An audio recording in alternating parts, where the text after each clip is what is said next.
Simulate the brightness too. Let's bring that down. Okay, that's better. At this scale, the sun would be 24 feet wide, which is over half the width of this whole street. In fact, it's so big, the sun could fit 1.3 million Earths inside of it.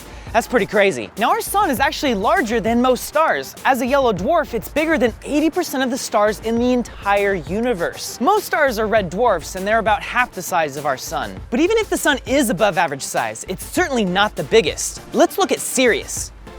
No, not Sirius Black. That's Sirius.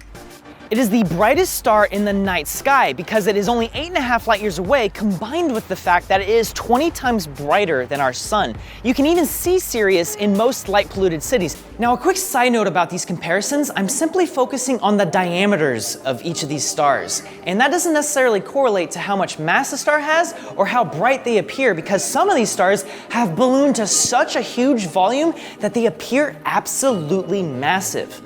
Like Arcturus. Arcturus is 26 times larger than our sun, yet it isn't even twice as heavy. At our tennis ball scale, it is 610 feet wide, which is about the length of 2 football fields.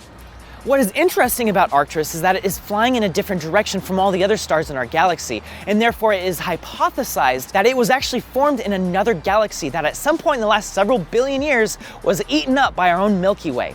Zooming out, we get Rigel, which would be so large it'd be taller than New York City's Freedom Tower at 1,872 feet tall.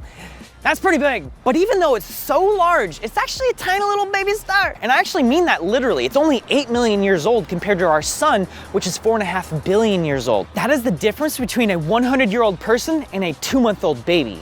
Except this baby is destined to explode in a supernova. Not all stars go supernova though, or